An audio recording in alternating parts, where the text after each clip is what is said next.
No prizes for guessing this week's topic, players playing through pain, with a tribute to Cody Weightman and what he did against GWS last week. Hopefully, amazingly, only going to miss a week. Ed, I think about Robbie Flower in 1987 with the broken collarbone. Adam Goodes in the 2012 grand final. Unbelievable, the broken Anthony leg, Stevens with the fractured heel in 1999. But you've got one very close to your heart. I get two tonight, and they're two of my great mates. The late, great Darren Mullane in 1990, of course, who snapped his thumb. And every time he played after the game, he had to put his hand in like that. He put a cast on, and so he could fashion a beer can into his so he could have a drink on a Saturday night. But there he is.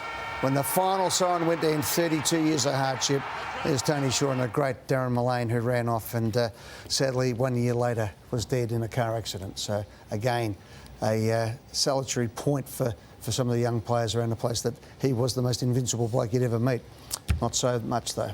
It was a Leviathan that day. He was unbelievable that day, Matthew, that whole series. Matthew, I think you're going to tell us about one of the great grand finals of all time. Yeah, it's certainly my favourite grand final of all time, Caro. And this was Dipper it was a freight train that hit him. Gary Ablett Senior charged through him. He's played the whole 4 quarters with a punctured lung, and you watch when the siren goes, he can't breathe. So you see there, he's just pretty much tucking into Michael Tuck, straight off, didn't even get his medal or celebrate, and then we see him in hospital after the game. Lord, unbelievable. I was actually standing there when he walked off, went past me, and we couldn't...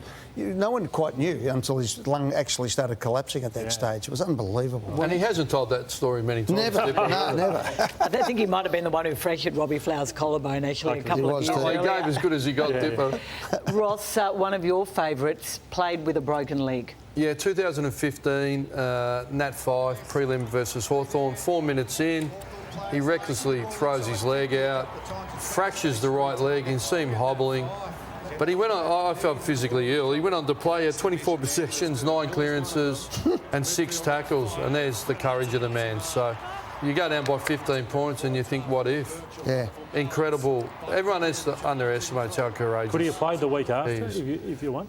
I don't think he would have, but he would have found a way. Matthew, every year when they give out the Jack Dyer medal, they also give out an award in the name of another great Richmond player for the most courageous player of the year. Yeah, I was only young when this happened, 2 years of age, but I've watched it plenty of times on YouTube. The courage of Francis Burke, 1980 at Arden Street, and here he was, just clashed with a Richmond teammate. The eye socket and all the damage around his eye. No blood rule back then. He just played it out, took a diving mark. And what about the conditions at Arden Street? And he just goes back. What a beautiful player Francis was.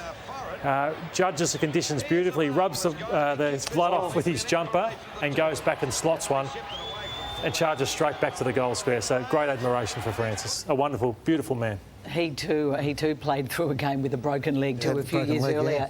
Yeah. Ed, another one of your great mates. Yes, one of my best mates in life, Big Derm. Here he is, and we could have played the one where he had broken ribs and played against Richmond and kicked 11 goals with an inflatable jacket under his jumper, but we've instead... Sorry, mate, you're just joining us in there. Just feel free. Sorry, Well, but we've got Dermy in the 89 grand final when Mark Yates cleaned him up. Oh, no, we're going back to the Richmond. We changed it up. This is Derm. Now, the night before, 2 nights before, I was with him at Colin DeLutis' house, and we had to drag him out of the lounge chair, and he couldn't stand up. And I did the news that night on this Friday. I said, Dermot won't play.